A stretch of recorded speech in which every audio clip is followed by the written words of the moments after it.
Ada dualisme antara regulator dan operator yang salah dalam tata kelola bernegara saat ini, yaitu masalah BUMN jadi kementerian. BUMN itu korporasi operator, kementerian itu regulator. Kalau keduanya jadi satu, itu di atas monopoli perannya. Harusnya tidak akan pernah merugi, tetapi faktanya kok bisa rugi atau kok bisa hutangnya besar. Berikutnya saya juga nggak ngerti bagaimana bisa mengatakan hutang BUMN adalah hutang korporasi, yang dalam artian sederhana hutang swasta, bukan hutang negara. Padahal kementerian loh yang hutang. Contoh lain, kalau PLN bangkrut itu cross default harusnya, alias negara nanggung juga. Ngomong-ngomong, kalau hutang negara dan hutang BUMN digabungkan, jangan-jangan besar sekali hutang negara saat ini ya. Tapi untung sekarang dipisah, walaupun seharusnya digabungkan. Jadi ke depan bagaimana agar negara kita ini aman? Ke depan adalah kementerian BUMN itu sebaiknya dibubarkan. BUMN tidak lagi di bawah kementerian. Gak perlu ada satpam untuk buka pintu pejabat dan segala macam aktivitas pejabat lepas sambut ala birokrasi. BUMN jadi perusahaan holding, pakai aturan seperti aturan perusahaan, undang-undang PT, pertanggungjawaban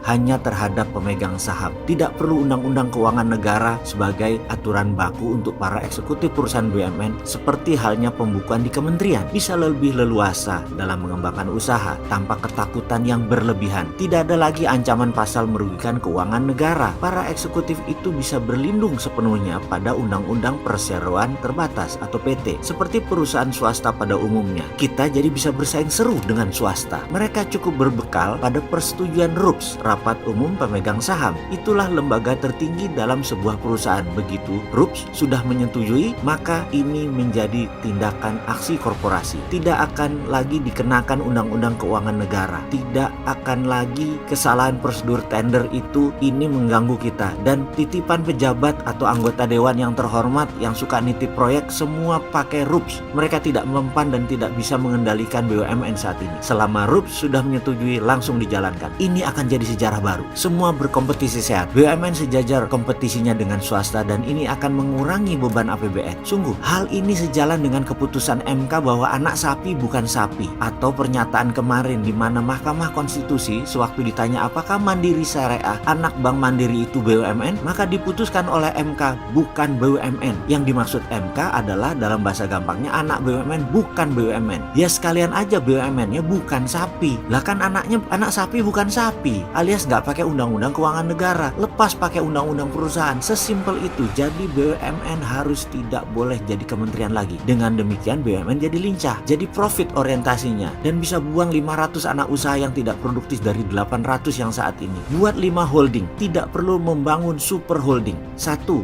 Holding keuangan, 2. Holding SDM, 3. Holding perkebunan, 4. Holding digital telekomunikasi, dan sekali lagi tidak perlu buat super holding, cukup saja holding. Sisanya dibuatkan BUMN holding aneka usaha sebagai holding kelima. Buang BUMN yang tidak produktif. Bayangkan dalam 5 tahun ini tumbuh nggak karu-karuan, anak cucu cicit BUMN ada 500 kali. Tutup aja itu semua, nggak ada gunanya. Nah kemudian urusan BI dan BUMN ini itu bisa segera dijalankan kalau Sri Sontoloyo ini yang pegang mandat. Kalau sekarang kan belum. Kalau sekarang BUMN aja yang ditebas, bukan kementerian. Yang BI jangan ditebas jadi dirjen moneter.